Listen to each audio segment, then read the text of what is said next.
halfway between Yankton and Sioux Falls on the stage route, and halfway between Parker and Vermilion on the U.S. mail route, is where Dr. Frederick Smith and his wife staked a claim, started a store, and hung a lantern out every night to guide travelers. Soon, he was named postmaster, and the new settlement, Centerville.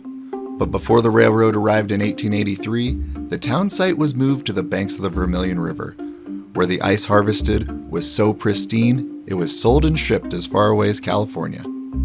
The rest of the year, the river powered the economy through a dam and a large flour mill that brought in farmers from as far away as Iowa and Nebraska, with grain to grind and money to spend. Under Centerville's first elected mayor, W.E. Egie, buildings were erected and business boomed, making it a great place for a photographer like John Johnson to set up shop. Today, his work gives us a glimpse into early day life here. And some of his primary subjects were the first kids lucky enough to grow up in Centerville.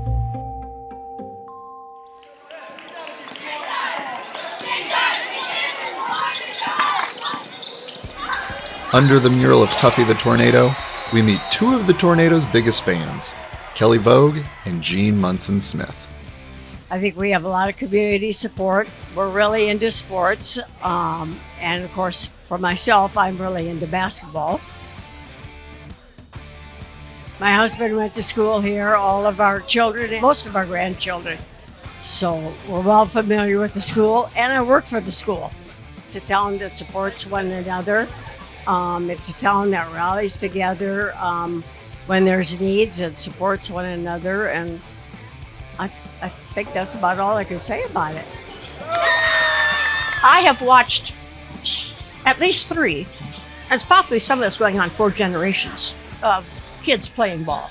And I just enjoy basketball. My husband enjoys basketball too. So it's just something I grew up with.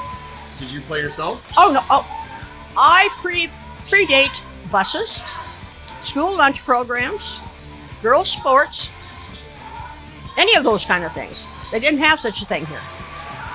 I'm old. And I can say this not only about our athletic department, but our vocal teacher has brought this vocal section of the school up. The band director we have had has been fantastic in all sports. If you look at our rack over here, there's a lot of firsts, seconds. The academic portion of it is excellent. Excellent school system. Athletic Director and Superintendent Doug Edberg tells us what makes Centerville's system so special. It's a great feeling to know that, Centerville education comes first, and we have great sports programs that go along with it.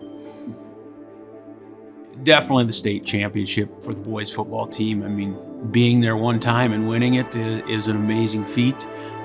And then just a couple years ago, winning the state championship in girls basketball, something we didn't feel we were going in to win. We were just going in to show up and play and do the best we could.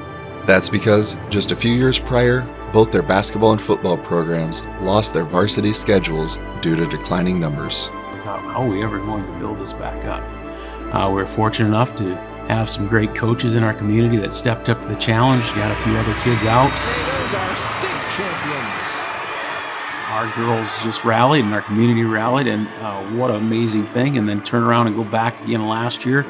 I mean, being part of those state tournaments, man, what an eye-opening experience. Ladies and gentlemen, may I present the 2024 Class B state champions, the Centerville Tornadoes.